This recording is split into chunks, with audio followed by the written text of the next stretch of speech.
All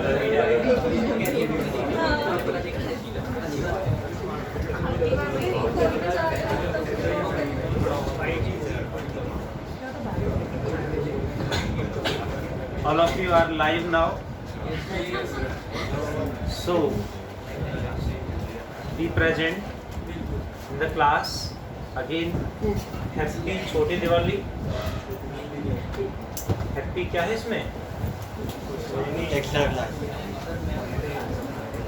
इसमें extra क्या है? क्लास. ओके, आज हम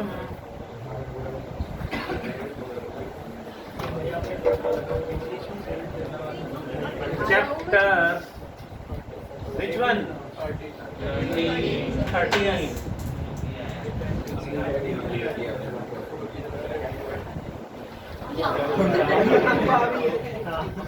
पहली जगह सारा आ रहा है.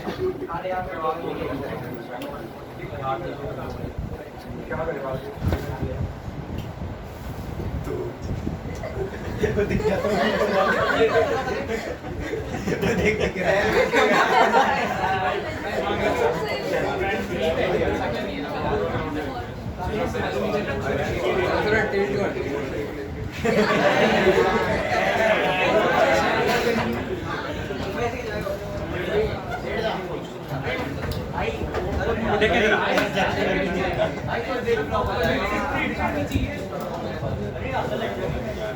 Let us now start our next chapter, second last chapter of the syllabus, nuclei. Now leave everything except breathing.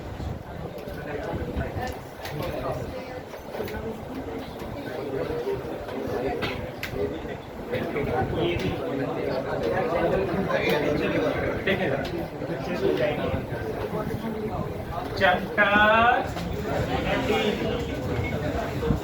13, 12th class. Chapter का नाम न्यूक्लिया.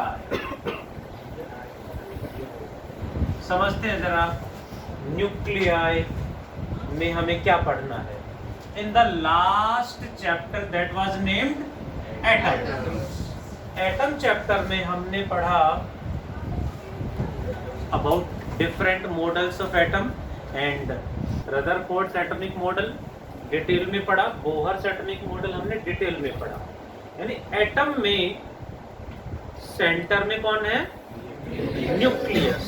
एंड इलेक्ट्रॉन्स बाहर रिवॉल्व कर रहे हैं. तो इलेक्ट्रॉन्स कहाँ कैसे कितनी स्पीड के साथ कहाँ कैसे रिवॉल्व कर रहे हैं, that was explained in detail by Bohr, known as Bohr's atomic model और बोहर्स पोस्टुलेट्स. उसके बाद हमने पढ़ा spectral series of hydrogen atom in detail. Nucleus के बाहर क्या हमने पढ़ लिया. अब एटम के अंदर न्यूक्लियस के बाहर क्या वी हैव डन. अब न्यूक्लियस के अंदर चलते हैं. यानी हम एटम के अंदर गए. अब उसके बिल्कुल सेंट्रल पार्ट में जो है दैट इज न्यूक्लियस. अब न्यूक्लियस के अंदर क्या हो रहा है वो हम आज पढ़ेंगे. That means further more microscopic level पे चलेंगे. एटम का size 10⁻10 meter approx, whereas nucleus का size 10⁻15 meter approx. 1 million times और छोटे लेवल पे चले गए हैं एटम से भी. So let us talk about nucleus. Nucleus more than one nucleus को क्या बोलेंगे? न्यूक्लियस. न्यूक्लियस का plural form is nuclei. A nucleus can also be written as nuclide. इसे न्यूक्लियाइड भी कहेंगे. न्यूक्लियस को ये रिप्रेजेंट करने में न्यूक्लियाइड कह देते हैं. रिप्रेजेंटेशन इज क्या होगा जी? X Z E. ठीक है. इट इज क्या होगा? गारो से पूछते हैं एक्स जेड ए एक्स होगा जो उसका नाम एक्स क्या होगा? उसका जो हर बार का है लाइक एलिमेंट का नाम होगा जेड होगा एलिमेंट का नाम क्या होगा? एक्स चलो देखिए जरा please be on the board symbol for the element is X. इसमें जेड किसको रिप्रेजेंट कर रहा है? ए किसको रिप्रेजेंट कर रहा है? जेड इज नोन एज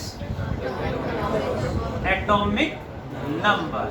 थोड़े थोड़े छोटे छोटे मिसकॉन्सेप्शन भी होंगे हमारे पास, उनको भी करेक्ट करेंगे if you are present 100%। Otherwise तो एक आध बात सुनेंगे, वो पहले से सुन रखे हो, यार वही है, सुन लिया, आ गया हमें, मतलब आपने करेक्शन नहीं करा, मिसकॉन्सेप्शन को सही नहीं किया, थोड़ा सा भी पॉइंट मिस करा, यानी तो कुछ नया हमें ऐड करना जो पहले से पढ़ा हुआ उसमें वो मिस हो जाएगा, क्योंकि जेड क्या है? एटॉमिक नंबर पढ़ा हुआ है, कुछ पॉइंट्स ऐड होने, वो हमें जो करेक्शन है मिसकॉन्सेप्शन को सही करना है, उस पे एक्टिव रहेंगे तभी ध्यान रहेगा।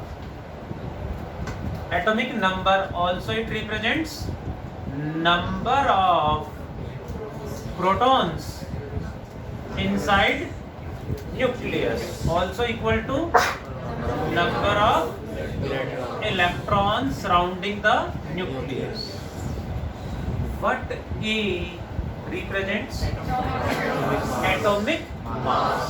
वही मैं कह रहा हूँ बार बार कि हमें छोटे छोटे करेक्शन करने हैं। बहुत सारे बच्चों ने कहा atomic mass, while it is not atomic mass, it is mass number। ये एग्जैक्टली एटॉमिक मास नहीं है जी। हाइड्रोजन ये मास नंबर है। हाइड्रोजन हीलियम का मास नंबर कितना है जी? 2He4। हीलियम होता है 2He4, यानी हीलियम का mass number is 4, while atomic mass is 4.00 something.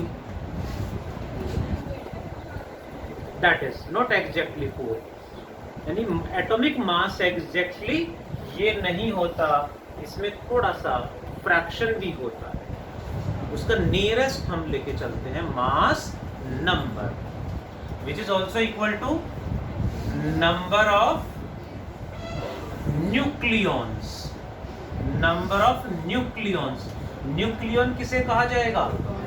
Any particle existing inside nucleus, existing inside nucleus, which is protons plus neutrons. Broadly हम इन्हीं को पढ़ते हैं, while other particles are also there, ठीक है नहीं, उनकी बात अलग से करेंगे। तो प्रोटॉन्स प्लस न्यूट्रॉन्स दोनों को ही न्यूक्लियन कहा जाता है। Nucleon means particles inside the nucleus, inside nucleus. That is what is E minus Z? Akshraj बताएंगे। Number of A minus Z क्या होगा? नंबर ऑफ, बहुत बढ़िया, number of neutrons is A minus Z. One more point we should remember is E क्या है? Mass number, and atomic mass is closest to mass number. One more thing, E mass number also represents a gram of a substance. A gram of a substance forms 1 मोल। यहां से हमें पता चलता है कि A किस किस को रिप्रेजेंट करेगा। A also represent a gram of substance equals to 1 mole. For example, we know well 2He4, that means mass number कितना है? 4. Then 4 gram of helium is equal to 1 मोल। ध्यान रहेगा। इस तरह से मास नंबर हमें, एटॉमिक नंबर हमें बहुत सारे इंफॉर्मेशन शेयर करते हैं। ये हमें सारी इंफॉर्मेशन पता होनी चाहिए, पहले से पढ़ते आ रहे हैं, थोड़े थोड़े करेक्शन करेंगे और कुछ नए पॉइंट्स हमें पढ़ने हैं, ऐड करने हैं। That is about the basic presentation of our nucleus, nuclei और न्यूक्लियाइड। इसी में one more term is on atomic scale or on nuclear scale, unit of mass, which is SI unit of mass is 1 kg, is very inconvenient unit, क्योंकि यहाँ पे मास की value जो बहुत 1 kg से बहुत ज़्यादा छोटी है। So that's why on atomic scale, practical unit of mass we consider is unit of mass is 1 atomic mass unit, 1 AMU. What is 1 AMU? It is mass of 1 C612 atom, C12 atom. Is it correct? हाँ, और इससे पता चल रहा है कि हम कितना प्रेजेंट है, कितना एब्सेंट है। क्या करेक्शन होगा अर्शित जी? सुबोध नहीं बताओगे? हैं? Surprising it is. क्या होगा जी? 1/12 of 1/12 of mass of 1 C12 atom, C612 atom, carbon 12 atom का 1 एटम के मास का 1/12 is 1 AMU, 1 atomic mass unit. Why taken carbon? Because carbon dating में भी कार्बन यूज होता है to find the age of fossils. Why? Because carbon is the most abundant element, substance. That's why we generally use carbon. Carbon बोले तो study of carbon is known as organic chemistry. You know organic chemistry? Organic chemistry का meaning क्या है जी? Study of carbon and its compounds. जो भी है complete is study of carbon. That's why हम carbon से कंपेयर करते हैं। How much it is? कितनी आएगी वैल्यू? 1 पॉइंट कन्वर्ट करेंगे तो 1.662 into 10 की power -27 kg. And when this energy given मिलेगी एग्जाम में, बोर्ड एग्जाम में गिवन मिलेगी, लेकिन फिर भी हमें पता होना चाहिए what is the energy equivalent to 1 atomic mass unit, यानी 1 AMU एनर्जी को, मास को जब हम एनर्जी में कन्वर्ट करेंगे तो कितनी एनर्जी कन्वर्ट होगी, प्रोड्यूस होगी, that is given by E equals to mc square. मास कितना जी? 1.66 into 10 की power -27. What is speed of light? 3 into 10 power 8 या 9 into 10 की पावर 16. C का स्क्वायर कर दिया हमने, that is 9 into 10 की पावर 16. इससे जो आंसर आएगा वो जूल में आएगा, but generally again on nuclear scale, on atomic scale, unit of energy is electron volt और mega electron volt we generally use on nuclear scale, क्योंकि 1 joule is a very big unit on that scale. That's why we convert it in mega electron volt में convert करने के लिए किससे divide कर दें? 1.6 into 10 की पावर माइनस कितना? 29. क्या बोले जा रहे? -13. ऐसा क्यों जी?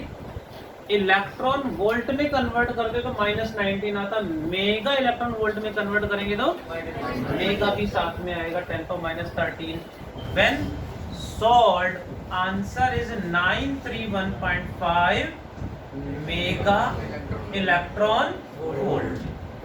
अब क्यों बताया जी, इसकी जरूरत क्या है? क्योंकि इस चैप्टर में न्यूमेरिकल जो आएंगे उन सब में कितनी एनर्जी प्रोड्यूस होगी इससे रिलेटेड क्वेश्चन आएगा। वहाँ हर बार हमें ये प्रोसेस फॉलो करने की नीड नहीं है। आपको मास AMU में गिवन मिलेगा, डायरेक्टली 931.5 से मल्टीप्लाई करेंगे, डायरेक्ट एनर्जी आ जाएगी। Direct we got energy in mega electron volt. हर बार AMU को इसमें कन्वर्ट करें, फिर इससे मल्टीप्लाई करें, फिर इससे डिवाइड करें, नो नीड।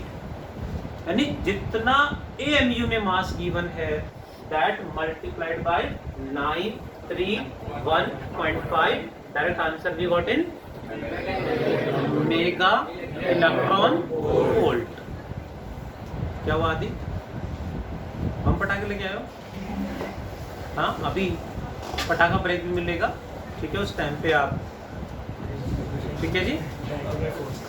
देखिए जरा, उनका ध्यान थोड़ा सा उधर ज्यादा है। हमने अभी न्यूक्लियस को रिप्रेजेंट करा, Z क्या है, A क्या है, देन किस किस को रिप्रेजेंट कर रहे हैं, then practical unit of mass on atomic scale, nuclear scale, unit of energy on nuclear scale are different. They are AMU for mass and mega electron volt for mass. Energy, बहुत बढ़िया। थोड़ा सा present रहें please, तभी समझ में आएगा। Next one is what do you mean by radius of a nucleus? Radius of a nucleus. हमने ध्यान हो तो रदरफोर्ड्स अल्फा स्कैटरिंग एक्सपेरिमेंट में मैंने टॉपिक पढ़ाया था, distance of closest approach. Rutherford ने जब कैलकुलेट किया तो उन्होंने यही क्लेम करा था कि ये रेडियस ऑफ गोल्ड न्यूक्लियस है। बाद में रदरफोर्ड के ही साइंटिफिक असिस्टेंट यानी उनके PhD स्टूडेंट्स थे, they are named Geiger Marsden experiment में उन्होंने प्रूव करा कि ये रेडियस ऑफ गोल्ड न्यूक्लियस नहीं है गुरुजी। उन्होंने उनको बताया, अपने जो सर थे, कि आप सही नहीं बोल रहे हैं, ये डिस्टेंस ऑफ क्लोजेस्ट अप्रोच है। तो रेडियस ऑफ एनी न्यूक्लियस कैसे निकाला गया है? For that we will write according to बहुत सारे एक्सपेरिमेंट्स, अकॉर्डिंग टू बहुत सारे experiments, volume of a nucleus is directly proportional to A is mass number. Volume of nucleus is, a nucleus is assumed to be a sphere. Most stable state is a sphere, which is 4/3 pi r cube proportional to A. 4 pi/3 is a constant. So r cube proportional to A and r proportional to A की power 1/3. Proportionality constant is r naught into A की power 1/3. This is the formula. हालांकि इस पे based direct numerically exams में पूछा गया है। In this case R naught is the proportionality constant which is named empirical constant, which is named empirical constant. It's value is 1.2 Fermi. 1.2 Fermi constant है, value यही रहेगी। फर्मी मींस 10 की power 15. 1 Fermi is par 10 to the minus 50. 15 10 to the minus 15 meter the 1 Fermi. ध्यान दें please. 1 Fermi is 10 की power minus 15 metre. याद रखिए, इस पे बेस्ड क्वेश्चन बोर्ड एग्जाम में कई बार आ चुका है. एल्यूमिनियम का न्यूक्लियस का रेडियस गिवन होगा. आयरन न्यूक्लियस का रेडियस पूछ लेंगे. तो हमें मास नंबर से, ये आर नॉट तो कांस्टेंट रहेगा, कैंसिल आउट होगा, डिवाइड करेंगे, मास नंबर पुट करेंगे, रिकॉर्ड द आंसर. यानी कंपेयर करके डायरेक्ट आंसर आना चाहिए. जनरली वैल्यू ऐसी मिलेंगी कि क्यूब रूट डायरेक्टली आ जाएगा. नेक्स्ट,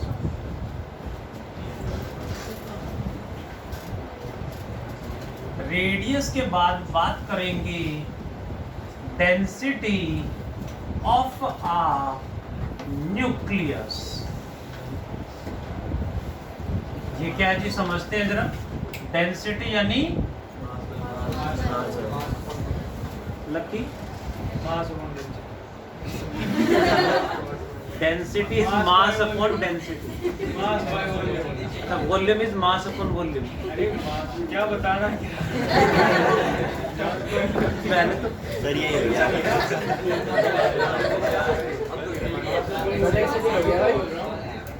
बताना क्या है.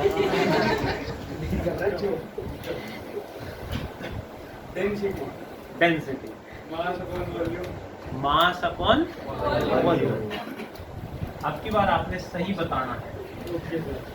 Density is mass upon volume, यानी mass of nucleus divided by volume of nucleus. ये छोटा सा एक्सप्रेशन बोर्ड एग्जाम में आया है. प्रूव दैट, क्वेश्चन में बात कर रहा हूं, prove that density of a nucleus is constant while its size और radius varies with the elements. Size of all nuclei same नहीं है, सबके मास नंबर डिफरेंट है, तो रेडियस भी डिफरेंट होंगे, जबकि सबकी डेंसिटी सेम आएगी. प्रूव दैट, हम प्रूव कर रहे हैं. Mass of nucleus is what? Mass of one nucleon, nucleon यानी प्रोटॉन और neutron, multiplied by number of nucleons. क्या होता है? A. Mass one nucleon into number of nucleons. Nucleon बोले तो प्रोटॉन और इलेक्ट्रॉन, सॉरी प्रोटॉन और neutron, divided by what is volume of nucleus? 4/3 pi r cube. Mass of one nucleon यानी proton या neutron into mass number, ये 3 ऊपर जाएगा, 4 pi into are cube, यानी इसका क्यूब करेंगे. युवराज बोलेंगे जी इसका क्यूब क्या आएगा? Keep silence please. आर्यन नहीं, R naught cube into 8. R naught cube multiplied by A. A से कैंसल. हम देखें तो मास ऑफ प्रोटॉन और neutron are constant, approximately same, divided by r naught is again constant, empirical constant है. So all are constant. This constant is equal to कितना? इस constant की वैल्यू आएगी approximately 2.2 into 10 power 17 किलोग्राम पर metre cube. Conclusion क्या निकला जी? Different nuclei have different size, यानी कोई न्यूक्लियस छोटा है, कोई न्यूक्लियस बड़ा है, लेकिन डेंसिटी सबकी सेम है. ठीक है sir. Different nuclei have different radii, or we can say different size while same density, सबकी डेंसिटी सेम है जबकि रेडियस यानी साइज सेम नहीं है। अब यहाँ जैसी डेंसिटी निकाली एक नया क्वेश्चन प्रोड्यूस हो गया जी, क्रिएट हो गया जी। देखिए जरा नया क्वेश्चन क्या है, what is density of water? 1000 kilogram पर मीटर क्यूब। 1000 यानी 10 की पावर 3, कितना सर? 10 की पावर 3 किलोग्राम पर मीटर क्यूब। ये कितना है? 10 की पावर 17, 10 की पावर 17। वाटर में 10 पावर 3, सॉलिड में चलते हैं तो 10 की पावर 4 केजी पर मीटर क्यूब बन जाएगा। डेंसर मटेरियल पे चलते हैं 10 की पावर 5 केजी पर मीटर क्यूब हो जाएगा। बड़ी से बड़ी मशीन, बड़े से बड़े टेक्नोलॉजी से हम किसी मेटेरियल को कंप्रेस करके देखें, कंप्रेस करें बड़ी से बड़ी टेक्नोलॉजी से, बड़ी से बड़ी मशीन से, तो भी डेंसिटी 10 की पावर 6, 10 की पावर 7 केजी पर मीटर क्यूब ही हो सकती है, according to our research, or experiments. But यहाँ आंसर क्या आ रहा है? 10 पावर 17, यानी हमारे जो रूल्स हैं उनके बियॉन्ड चला गया, हमारी सोच के बिल्कुल बियॉन्ड चला गया। ऐसा तो पॉसिबल ही नहीं है। 10 की पावर 3, 10 पावर 4 जो सॉलिड्स हैं, मेटल्स 10 की पावर 5 कंप्रेस कर देंगे, 10 की पावर 6 हाईली कंप्रेस कर देंगे तो भी 10 पावर 7। बट यहाँ तो डेंसिटी 10 की पावर 17। इतनी ज़्यादा डेंसिटी कैसे पॉसिबल है? कोई थ्योरी, कोई रूल एक्सप्लेन ही नहीं कर पा रहा है इस बात को। तो यहाँ हमें फिर न्यू एक्सप्लेनेशन देनी पड़ी, उसके लिए सारा एक्सप्लेनेशन चेंज हो गया। दैट्स वाई न्यूक्लियस की हम अलग से स्टडी कर रहे हैं। न्यूक्लियस के अंदर रूल्स भी अलग हैं। क्या है? इतनी ज़्यादा डेंसिटी क्यों है, उसके लिए क्या रेस्पॉन्सिबल है, वो हमारा नेक्स्ट टॉपिक है। पढ़ लें जी। देखिए जरा, इतनी ज़्यादा डेंसिटी कैसे हो सकती है? उसके लिए फिर स्टडी किया तो पता चला मास डिफेक्ट। मास डिफेक्ट क्या है समझते हैं जी। इसका मास मान लेते हैं लेट 10 ग्राम, इसके मैंने 100 पीसेस कर दिए। तो 100 पीसेस का जब अलग अलग मास मेजर करेंगे तो टोटल मास 100 ग्राम ही आना चाहिए। वाइल ब्रेकिंग, सॉरी 10 ग्राम ही आना चाहिए। वाइल ब्रेकिंग हमने ध्यान रखा है कि इसमें ब्रेक करते टाइम कोई भी एटम अलग से इधर उधर ना गिर गया हो, ये ध्यान रखा हमने। तो टोटल मास तो सेम ही आना चाहिए, डिफरेंट तो नहीं होगा। बट न्यूक्लियस के केस में ऐसा नहीं है। एक एग्जांपल मैं लेना चाहूँगा मास डिफेक्ट को समझाने के लिए। ऐसा होता है, let me take an example of 2He4. How many protons? 2 protons plus 2 neutrons. 4 है mass number, so 2 protons plus 2 neutrons are there. अब 2 protons and 2 neutrons का mass हम अलग से कैलकुलेट करके ऐड करें तो हमने देखा वेरी हाई एक्यूरेसी के साथ मेजर किया तो भी इनका मास ज्यादा है। यही मिलके जब न्यूक्लियस बना लेंगे तो न्यूक्लियस उन्हीं से बना जो न्यूक्लियस है, उस न्यूक्लियस का मास कम है। How it can be? ऐसा कैसे हो सकता है? जरूर की बात नहीं है। अरे इसलिए ना है इसमें, हाँ पता है सर लड़की ने ना है इसलिए कुछ नहीं हो गया। मैडम, इसलिए मैंने गारों को इसलिए यहाँ पे बैठाया था, ये ध्यान रखिएगा।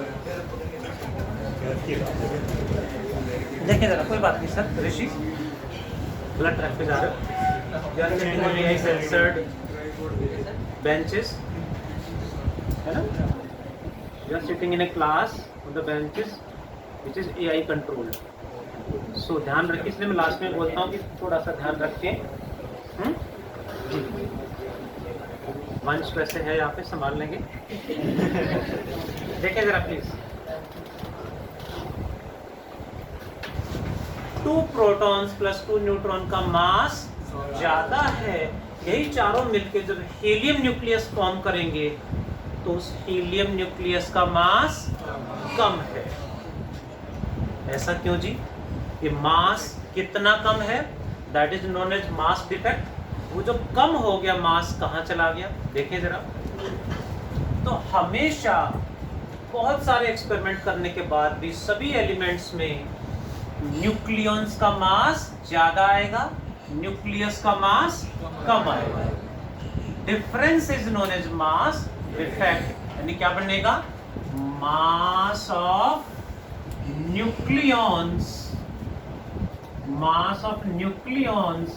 Minus mass of nucleus is known as mass defect.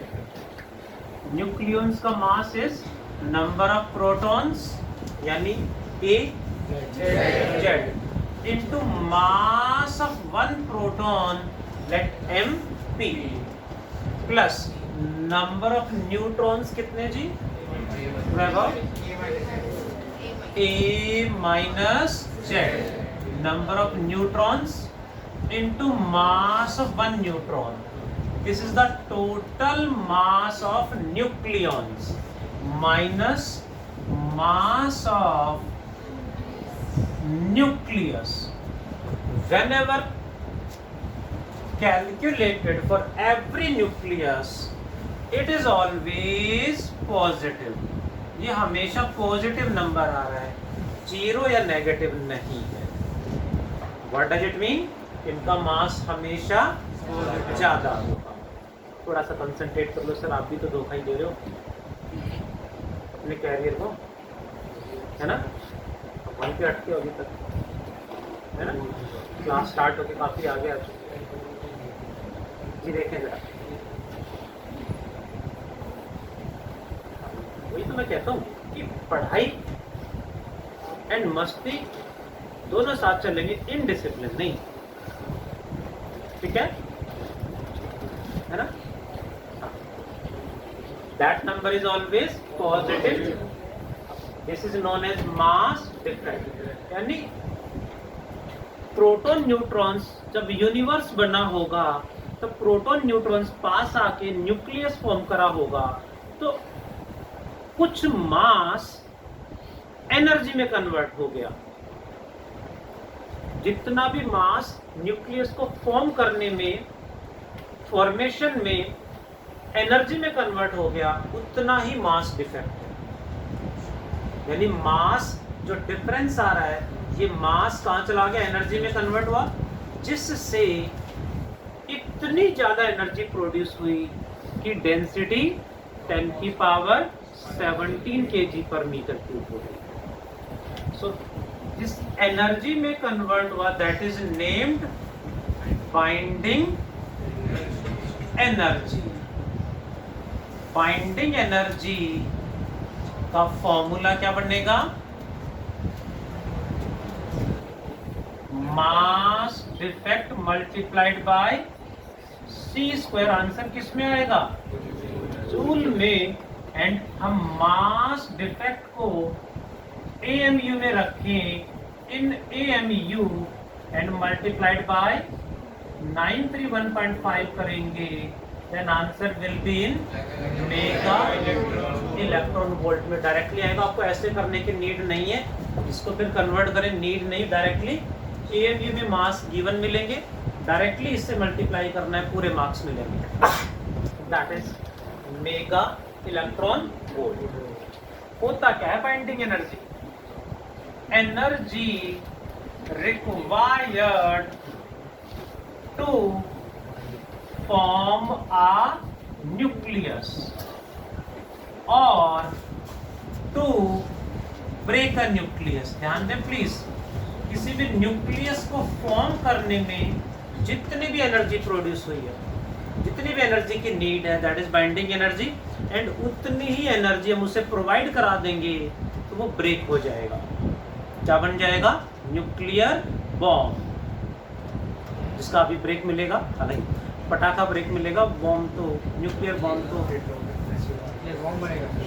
जो है बैक के ऊपर हमास वालों के पास होंगे। चलिए फाइनली आदित्य इज बैक, जाग गए हैं सर? सर आदि मास प्रोटॉन्स एंड न्यूट्रॉन्स का कुछ मास किस में कन्वर्ट हो गया? एनर्जी में कन्वर्ट हुआ। उस एनर्जी ने यूनिवर्स के स्ट्रॉन्गेस्ट फोर्स सेटअप करे, जिससे प्रोटॉन्स न्यूट्रॉन्स बहुत ज्यादा क्लोज आ गए एंड फॉर्म न्यूक्लियस, जिसका साइज इज 10 पावर माइनस 10 15 10 की power minus 15 metre. One more term generally asked in board exam known as binding energy per nucleon। Binding energy per nucleon क्या होता है? That is total binding energy divided by number of nucleus. How many number of nucleus are there? Meenakshi, here just a minute, number of nucleons, Manvi, 8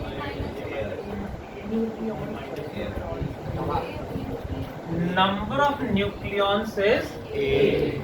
ध्यान दें, helium में कितने nucleons हैं? 4। Complete helium nucleus को bind करने के लिए, form करने के लिए कितनी एनर्जी चाहिए? चारों के लिए जो चाहिए। 1 के लिए कितनी चाहिए? That is binding energy per nucleon. Generally हम किसी भी एलिमेंट की स्टेबिलिटी के लिए बाइंडिंग एनर्जी नहीं, बाइंडिंग एनर्जी पर न्यूक्लियन ही यूज करते हैं। What is that? जिसकी बाइंडिंग एनर्जी पर न्यूक्लियन जितना ज्यादा उतना ही ज्यादा स्टेबल होगा। Higher is the binding energy per nucleon, greater is the stability, greater is the stability, this is so सबसे ज्यादा स्टेबल कौन है? हाशिद कह रहा आर्यन। हाँ, most stable element, most stable कौन होगा? जिसकी बाइंडिंग एनर्जी पर न्यूक्लियन सबसे ज्यादा होगी। किसकी बाइंडिंग एनर्जी पर न्यूक्लियन सबसे ज्यादा है? आयरन।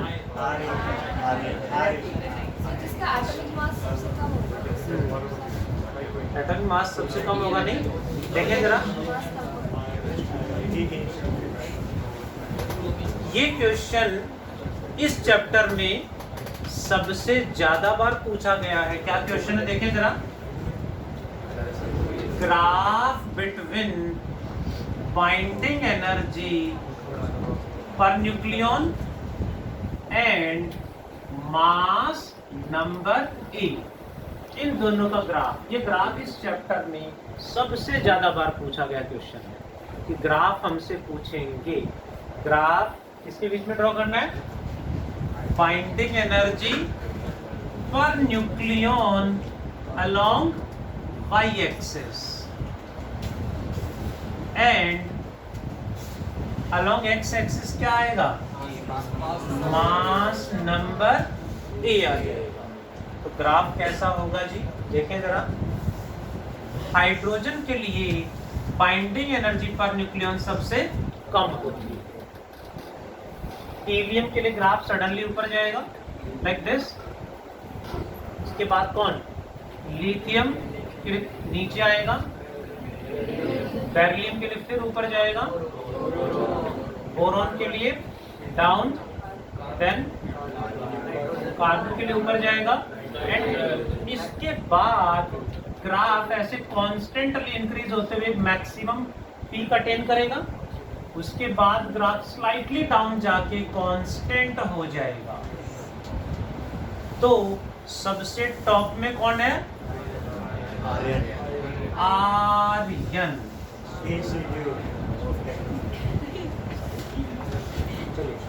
ट्वेल्थ के बच्चे 11th के बच्चे होते तो हैं, चुप करा देते हैं। देखे जरा, हाँ मैं लिख दिया, सिंबल भी लिख दिया, ठीक है। कैसे होगा? मेहनत करनी पड़ती है। अच्छा, आयरन कैसे होगा? सही क्वेश्चन पूछा उन्होंने। आयरन तो थोड़ा सा कुछ टाइम के लिए हम एटमॉस्फेयर में एक्सपोज करा दें, उसको मॉइस्चर मिल जाए तो रस्टिंग हो जाती है, कोरोजन हो जाता है। तो स्टेबल कैसे है? आयरन का nucleus, we are talking about nucleus, iron का न्यूक्लियस सबसे ज्यादा स्टेबल है, ठीक है। सो वो स्टेबल है, सबसे ज्यादा स्टेबल है, तो इसकी बाइंडिंग एनर्जी पर न्यूक्लियन कितनी है? 8.8 mega electron volt per nucleon. ध्यान दें, इसका मतलब 1 न्यूक्लियन के लिए इतनी एनर्जी चाहिए। कंप्लीट आयरन न्यूक्लियस के लिए कितनी एनर्जी चाहिए? तो 1 न्यूक्लियन के लिए multiplied by number of nucleons, iron के न्यूक्लियन मास नंबर कितना? 56 करे 50-55 56 जी, बहुत बढ़िया। 56 कुछ भी नहीं, 56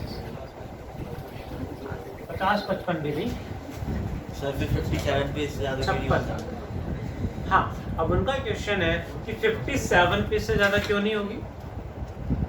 सारा अभी करोगे तो आगे ग्रेजुएशन में क्या करोगे, आगे जॉब में क्या करोगे, वहाँ रिसर्च करना। देखिए जरा प्लीज, इंपॉर्टेंट ग्राफ है और इसमें हमें ग्राफ से कंक्लूजन क्या मिलता है? The elements having mass number less than 30, जिनका मास नंबर 30 से कम है, ऐसे मटेरियल्स में, ऐसे न्यूक्लियाई में nuclear fusion takes place, nuclear fusion होगा। जिन एलिमेंट्स का मास नंबर 30 से ज्यादा एंड किससे कम? 30 से ज्यादा एंड 1, थोड़ा सा यहाँ पे डाटा अलग अलग है, कुछ बुक्स में 120, कुछ बुक्स में 170 तक लिखा हुआ है। जिनका मास नंबर 30 से ज्यादा 170 से कम, इसके बीच में जो होंगे दे आर स्टेबल एलिमेंट्स। वो ज्यादा स्टेबल हैं, उनमें न्यूक्लियर रिएक्शंस नहीं होंगे। एंड जिनका मास नंबर ग्रेटर देन 170, उनमें क्या होगा? Nuclear fission takes place, nuclear fission reaction takes place, nuclear fission reaction takes place होगा।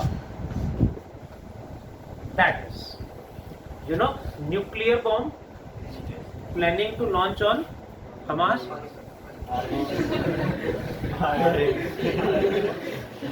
planning to launch from on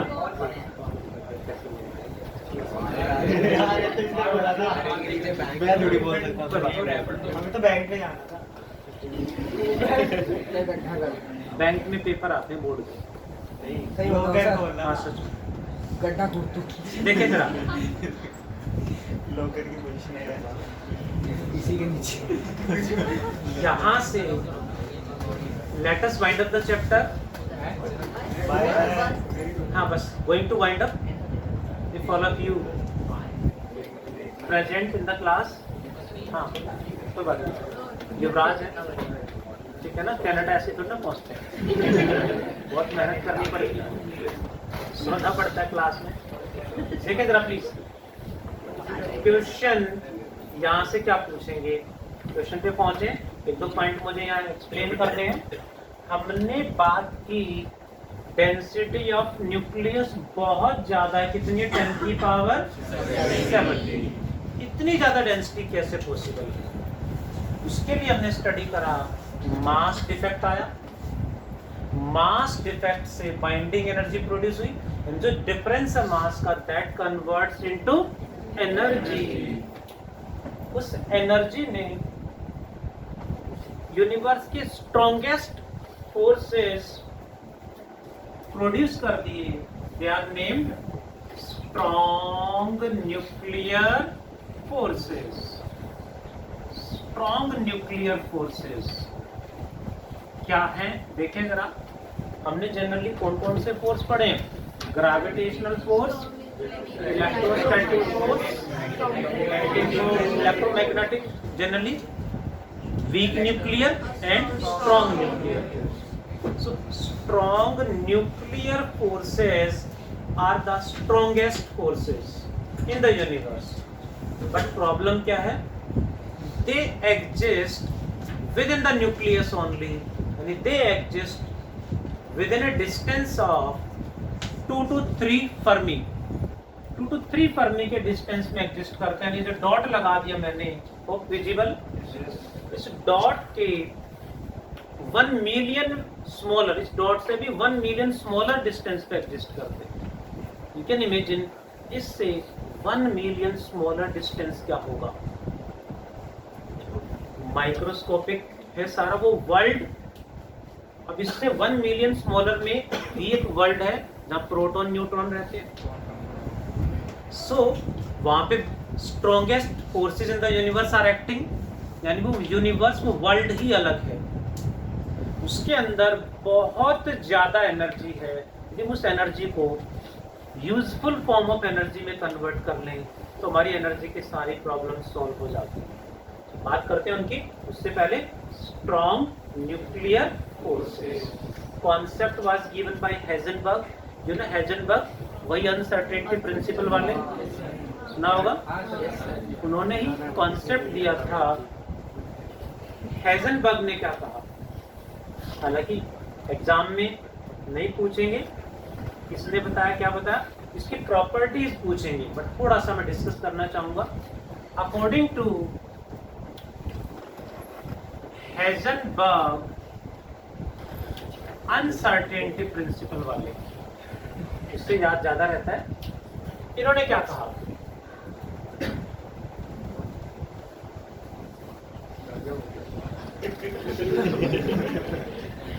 sir break दे दो। Protons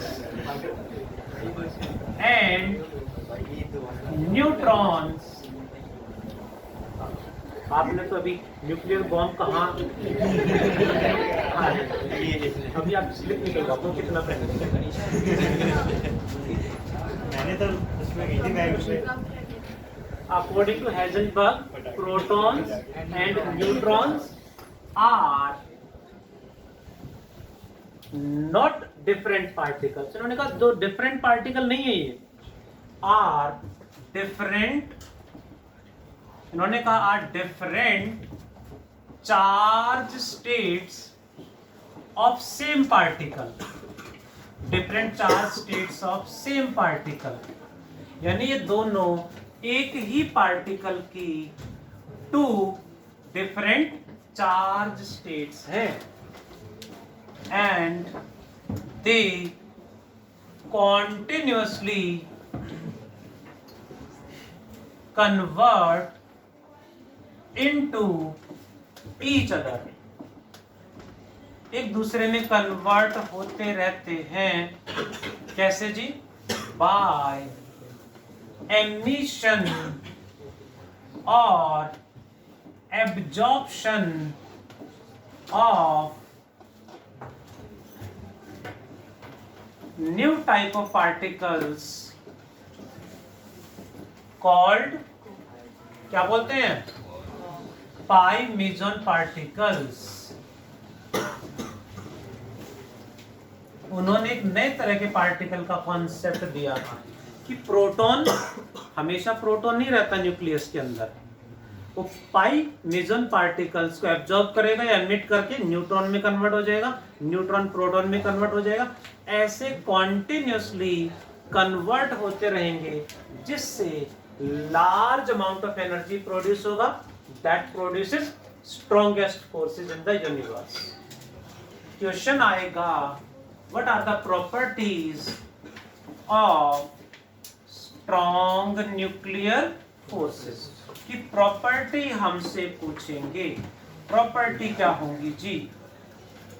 first, these are strongest forces in nature. Strongest forces in nature. Second property,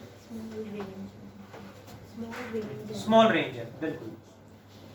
These are very small range forces, that is act up to 2 to 3 Fermi। 2 to 3 Fermi तक ही exist करते हैं। 2 to 3 Fermi is very very very very small distance। Next, these act between proton pair, यानी proton proton में है, ये proton neutron के बीच में भी होंगे, न्यूट्रॉन एंड न्यूट्रॉन के बीच में भी एग्जिस्ट करेंगे। जबकि हम कहते हैं न्यूट्रॉन तो न्यूट्रल है, बट ये strong nuclear forces neutral particle में भी एग्जिस्ट करेंगे। ठीक है जी। सो ये चार्ज पे डिपेंड नहीं करते। These are charge independent and depends on spin. Spin motion पे डिपेंड करते हैं। अब न्यूक्लियस के अंदर स्पिन कहां से आ गया? Spin, you know spin quantum number plus half minus half, वो तो इलेक्ट्रॉन के लिए होता है, और इलेक्ट्रॉन तो न्यूक्लियस के बाहर हैं। बट लेटेस्ट रिसर्च क्या कह रही है, जैसे न्यूक्लियस के बाहर रिवॉल्व कर इलेक्ट्रॉन्स, ऐसे न्यूक्लियस के अंदर भी सेंटर पे कुछ भी नहीं है, पार्टिकल्स ऐसे अंदर, उसके अंदर भी ऑर्बिट्स पॉसिबल हैं, पॉसिबल हैं। हाँ, कोई रिसर्च कह रही है, फाइनल कंक्लूजन नहीं है, लेकिन दैट आर द प्रॉपर्टीज। और भी बहुत सारी प्रॉपर्टीज हैं, like these do not obey inverse square law। Inverse square law को ओबे नहीं करते, यानी ये force inversely proportional to r square नहीं है, इनवर्सली प्रोपोर्शनल टू आर की पावर 5 टू आर की पावर 6 पे एग्जिस्ट करेंगे। That are the properties. Board exam में क्वेश्चन जो भी आया है अभी तक, draw binding energy per nucleon versus mass number, graph पूछ लेंगे। न्यूक्लियर फ्यूजन किस में होगा, फ्यूजन किस में होगा, या फिर प्रॉपर्टी पूछेंगे हमसे, ग्राफ प्लॉट करना आएगा। नहीं, ये ऐसे शुरू में ऊपर नीचे क्यों? एग्जैक्ट वैल्यू प्लॉट करने की नीड नहीं, रफली हम ऐसे ड्रॉ कर सकते हैं। हाँ, 2-3 में ऐसे होगा कि हाइड्रोजन की बाइंडिंग एनर्जी पर न्यूक्लियन कम है, हीलियम की ज्यादा, लिथियम की कम है। तो बाइंडिंग एनर्जी पर न्यूक्लियन जिसकी जितनी, उसी के अकॉर्डिंग ग्राफ प्लॉट करेंगे ना। उससे पहले mass defect, binding energy per nucleon, जिसकी बाइंडिंग एनर्जी पर न्यूक्लियन सबसे ज्यादा, उसका स्टेबिलिटी भी सबसे ज्यादा। So example is iron. Exam में याद रहेगा ऑल्सो। नेक्स्ट, डेंसिटी सबकी सेम है एंड बहुत ज्यादा है, जबकि रेडियस सेम नहीं है। जिसका मास नंबर ज्यादा होगा उसका रेडियस भी ज्यादा होगा। And presentation of a nucleus. Do complete fast. फिर इस पे एक टॉपिक पे न्यूमेरिकल क्या आता है on nuclear fusion and fission reaction, वो भी करेंगे। Do complete.